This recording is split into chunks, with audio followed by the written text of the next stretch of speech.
जीत ले हम सारी दुनिया। बीच हमें आज बोने दो, रोज उसे थोड़ा बढ़ने दो। छू लेंगे आकाश हम, मन के विचार हकीकत बने। सिद्धि फल से आनंद देंगे, कोशिश कर बढ़े, सोच बुलंद करे।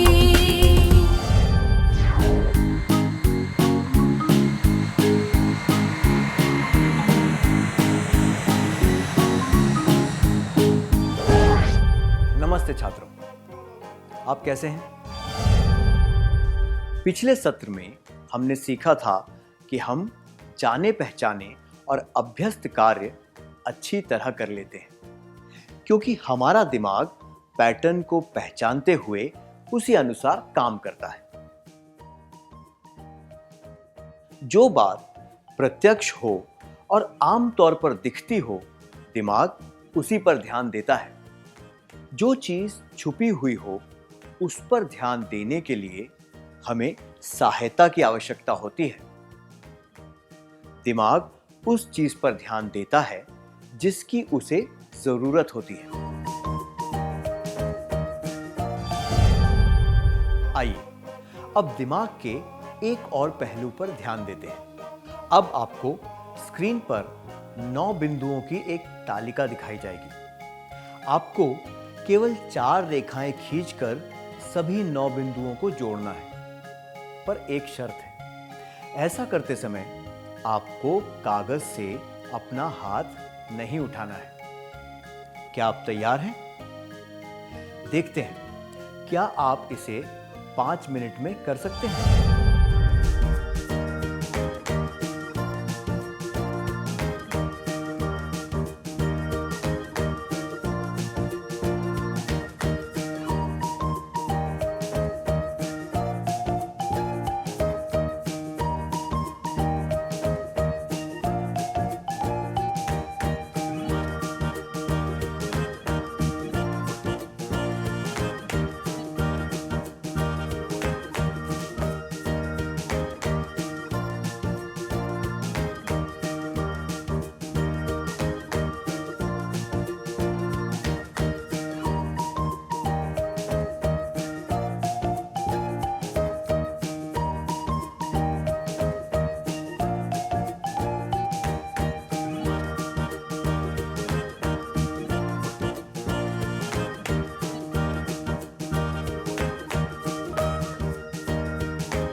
जिन छात्रों ने पूरी लगन से इसे हल करने की कोशिश की, उनका प्रयास सराहनीय है। क्या आपको ये असंभव लग रहा है? ऐसा बिल्कुल भी नहीं है। ये इस तरह किया जा सकता है।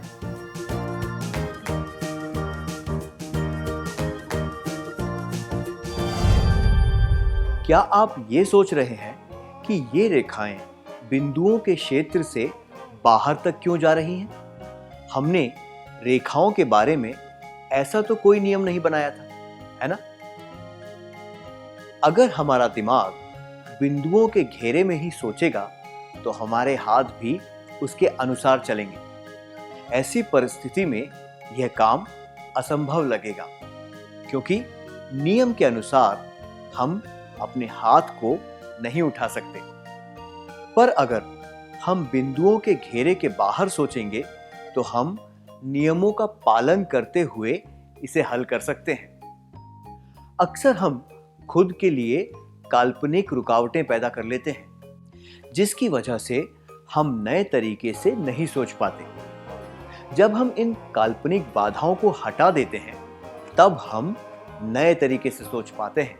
वास्तविक जीवन में जब हम अलग और उचित तरीके से सोचते हैं, तो हमें नई संभावनाएं और नए समाधान नजर आते हैं। क्या आपने पारंपरिक ओखली देखी है? इसमें कौन सी चीज को चलाया जाता है, ओखली को या मूसल को?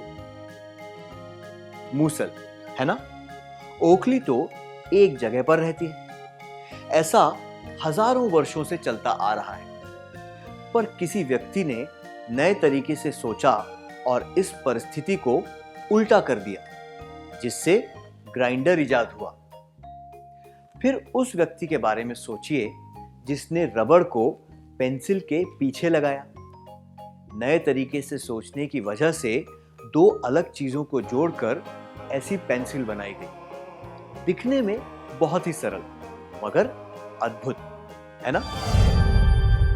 ये चीज इतनी सरल है कि हम इसके बारे में कभी सोचते ही नहीं, ना ही इसकी सराहना करते हैं। बाजार में मिलने वाली कोई भी नई वस्तु या फिर किसी वस्तु का कोई नया पहलू किसी व्यक्ति की अलग और नई सोच का ही परिणाम है।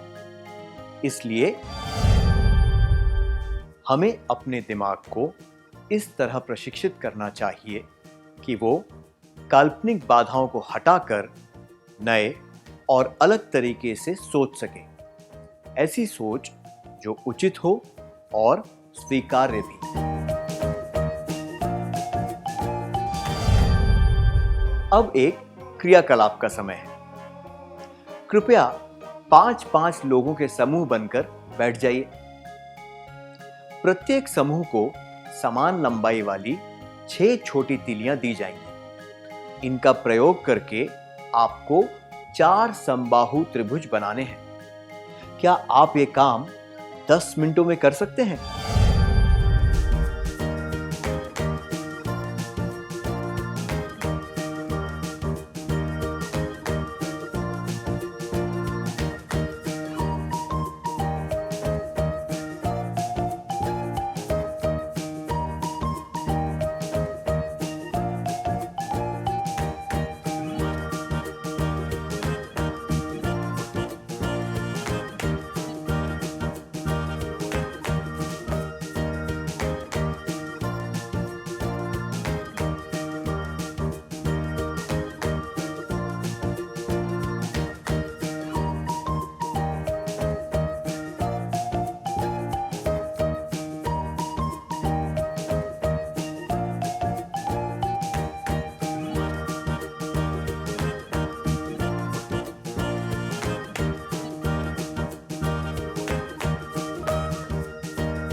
क्या आपने अपना काम पूरा कर लिया?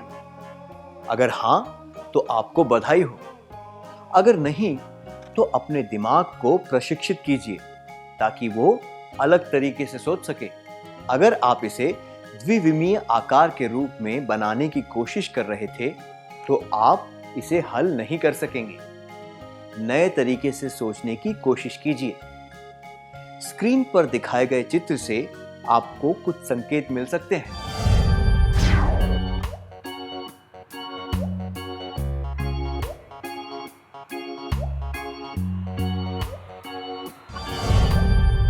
अच्छा प्रयास था। हम समान लंबाई वाली 6 छोटी तीलियों से इस तरह समबाहु त्रिभुज बना सकते हैं। ये कैसे संभव हुआ? आपका दिमाग अलग अलग तरह से सोचने के लिए प्रशिक्षित किया गया है, इसलिए आप ये काम कर पाए, जो 9 में से 10 लोगों को असंभव लग रहा था। आपको केवल अलग तरह से सोचना था। हमने इससे क्या सीखा? दिमाग को कई तरह से प्रशिक्षित किया जा सकता है। क्या हम एक और क्रियाकलाप करें? इस चित्र को देखिए। एक बड़ा वर्ग है जिसे 4 छोटे वर्गों में बांटा गया है। अंक लिखे हुए प्रत्येक छोटे वर्ग 1, 2, 3 में और भी छोटे वर्ग हैं जो आकार में उसके 1/4 है। अब आपको वर्ग 1 के छायांकित भाग को 2 बराबर हिस्सों में बांटना है। क्या आप ये 1 मिनट में कर सकते हैं?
अच्छा प्रयास था। आपने ये आसानी से कर लिया, है ना? अब आपको वर्ग 2 के छायांकित भाग को 3 बराबर हिस्सों में बांटना है। आपके पास 1 मिनट का समय है।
अच्छा प्रयास था।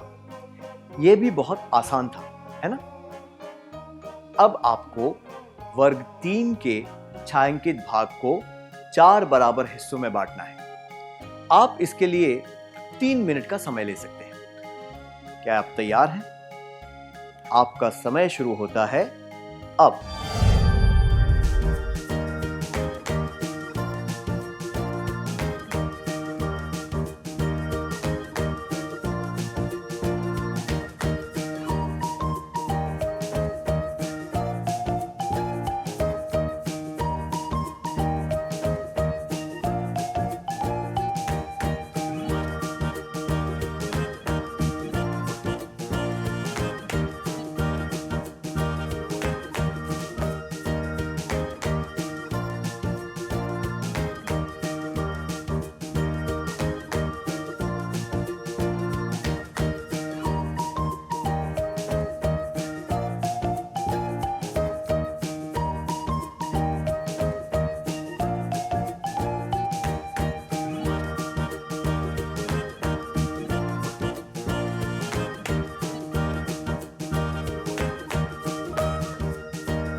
बहुत बढ़िया।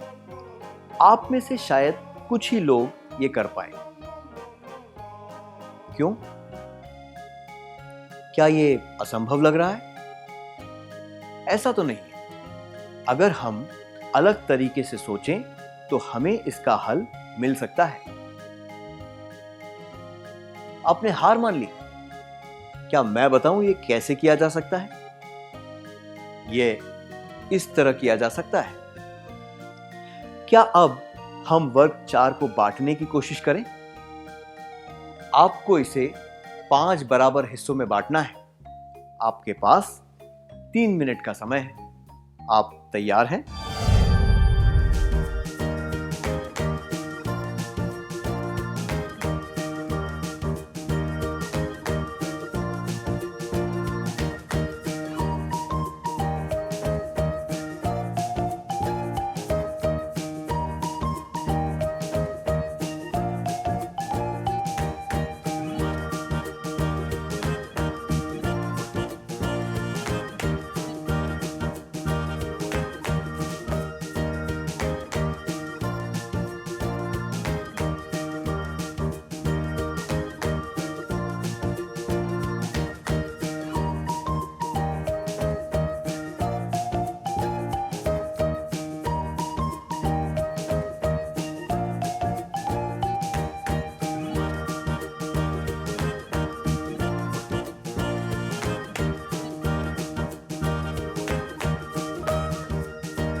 बहुत बढ़िया प्रयास था। आप में से कितने लोग सफल हुए? ज्यादातर लोग इसे नहीं कर पाए। क्या ये पिछले कार्य जितना ही कठिन था? क्या मैं बताऊं इसे कैसे करना चाहिए? तो ये ऐसे किया जा सकता है। आप में से कुछ लोग अपना सिर पीट रहे हैं। आपको नहीं लगा था कि ये इतना आसान होगा, है ना? जब हमारा दिमाग जटिल चीजों पर काम करता है तब वो सरल उपाय नहीं देख पाता। वास्तविक जीवन में भी हम कभी-कभी चीजों को बहुत उलझा देते हैं और जटिल बना देते हैं, जबकि ऐसा करने की कोई जरूरत नहीं होती। इसलिए परिस्थिति के अनुसार हमें अपना दिमाग लगाना चाहिए और जरूरत पड़ने पर ही अलग सोचना चाहिए। उदाहरण के लिए, अपनी सुरक्षा के लिए भीड़ भाड़ वाली सड़क पर नियमों का पालन करते हुए ज़ेब्रा क्रॉसिंग पर ही सड़क पार करनी चाहिए। उसी तरह दूसरों से बात करते समय अपनी हद में रहना चाहिए ताकि उनकी भावनाओं को ठेस न पहुंचे। दूसरों की संपत्ति और व्यक्तिगतता का आदर करना चाहिए।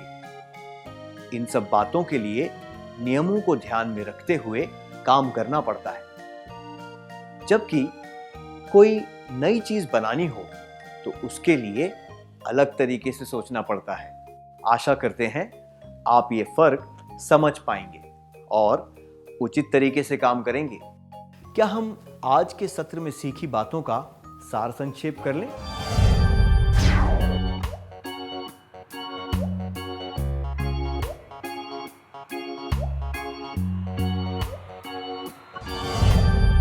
हम जाने पहचाने और अभ्यस्त कार्य अच्छी तरह कर लेते हैं क्योंकि हमारा दिमाग पैटर्न को पहचानते हुए उसी अनुसार काम करता है। जो बात प्रत्यक्ष हो और आम तौर पर दिखती हो, दिमाग उसी पर ध्यान देता है। जो चीज छुपी हुई हो, उस पर ध्यान देने के लिए हमें सहायता की आवश्यकता होती है। दिमाग उस चीज पर ध्यान देता है जिसकी उसे जरूरत होती है। जब हमारा दिमाग कुछ अलग ढूंढने की कोशिश करता है तो वो उसे ढूंढ ही लेता है। हमें अपने दिमाग को इस तरह प्रशिक्षित करना चाहिए कि वो काल्पनिक बाधाओं को हटाकर नए और अलग तरीके से सोच सके। ऐसी सोच जो उचित हो और स्वीकार्य भी। दिमाग को कई तरह से प्रशिक्षित किया जा सकता है। जब नियमों और नैतिकता की बात हो तो अलग तरह से सोचने की जरूरत नहीं होती।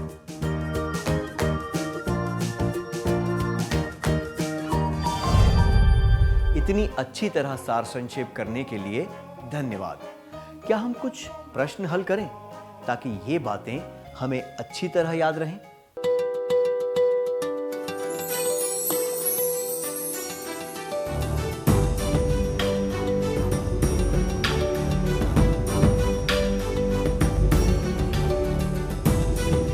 प्रश्न 1, दिए गए चित्र को देखिए।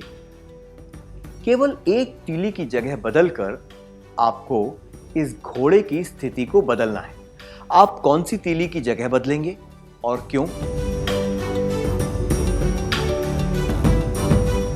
प्रश्न 2, आपके चाचा की हथेली में 1 रुपए का सिक्का है और उनकी मुट्ठी बंद है। आपको वो सिक्का चाहिए।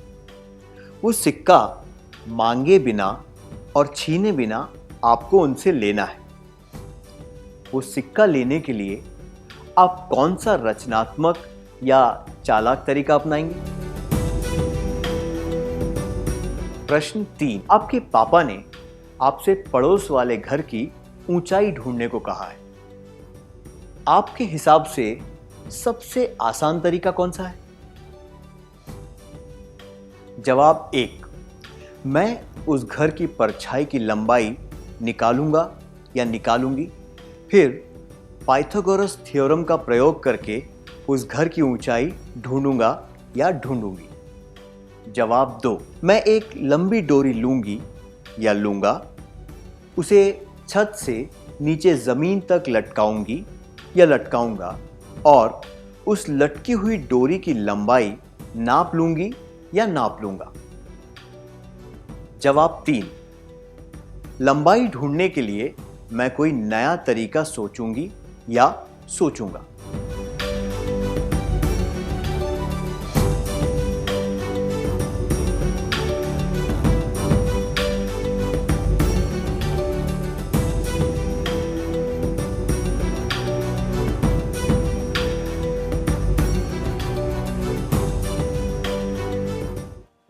क्या आप इन सवालों के जवाब अगले सत्र में चर्चा के लिए लेकर आएंगे?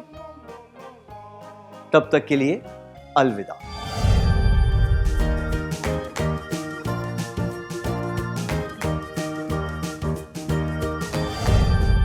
नमस्ते छात्रों, क्या आपने गृह कार्य पूरा कर लिया? क्या हम जवाबों के बारे में चर्चा करें?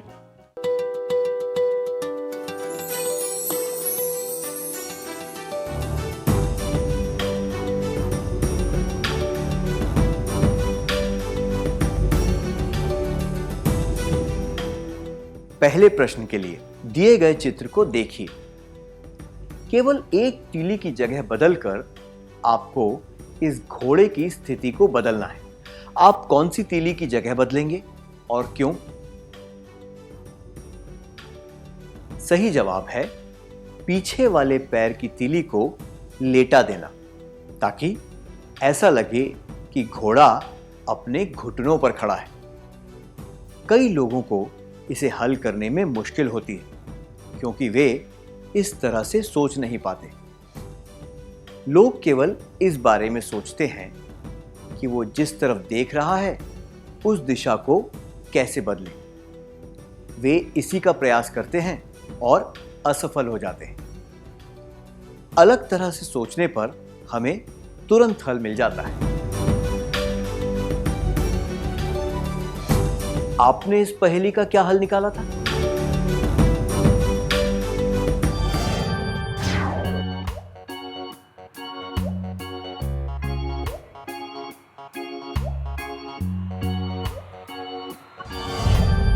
अगला प्रश्न है, आपके चाचा की हथेली में 1 रुपए का सिक्का है और उनकी मुट्ठी बंद है। आपको वो सिक्का चाहिए। वो सिक्का मांगे बिना और छीने बिना आपको उनसे लेना है। वो सिक्का लेने के लिए आप कौन सा रचनात्मक या चालाक तरीका अपनाएंगे?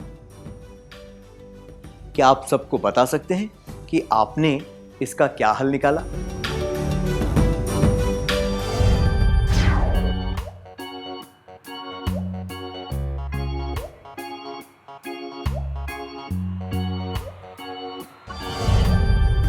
अगले प्रश्न के लिए आपके पापा ने आपसे पड़ोस वाले घर की ऊंचाई ढूंढने को कहा है। आपके हिसाब से सबसे आसान तरीका कौन सा है? यह जवाब कि मैं उस घर की परछाई की लंबाई निकालूंगी या निकालूंगा, फिर पाइथागोरस थ्योरम का प्रयोग करके उस घर की ऊंचाई ढूंढूंगी या ढूंढूंगा, वैज्ञानिक तौर पर सही हो सकता है, पर यह बहुत पेचीदा और कठिन है। ये जवाब कि मैं एक लंबी डोरी लूंगी या लूंगा, उसे छत से नीचे जमीन तक लटकाऊंगी या लटकाऊंगा और उस लटकी हुई डोरी की लंबाई नाप लूंगी या नाप लूंगा, ज्यादा पेचीदा नहीं है, पर यह सबसे आसान भी नहीं है। अगर आपने आखिरी विकल्प जवाब ढूंढने के लिए मैं कोई नया तरीका सोचूंगी या सोचूंगा चुना है,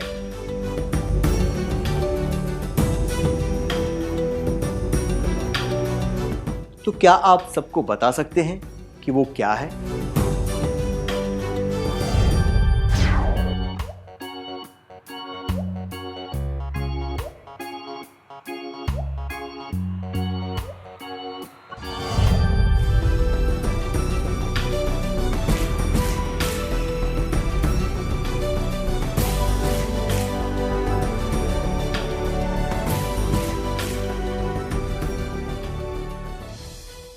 अगर आप कहते कि मैं उस घर के मालिक से ये जानकारी मांगूंगी या मांगूंगा, तो ये जवाब रचनात्मक तौर पर सही होता, क्योंकि ये सबसे आसान तरीका है।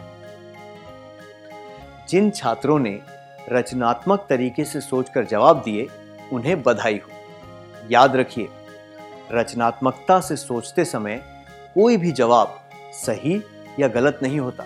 बस ये ध्यान में रखने की जरूरत है कि आपका जवाब यकीन करने लायक है या नहीं। क्या हम अगला सत्र शुरू करें?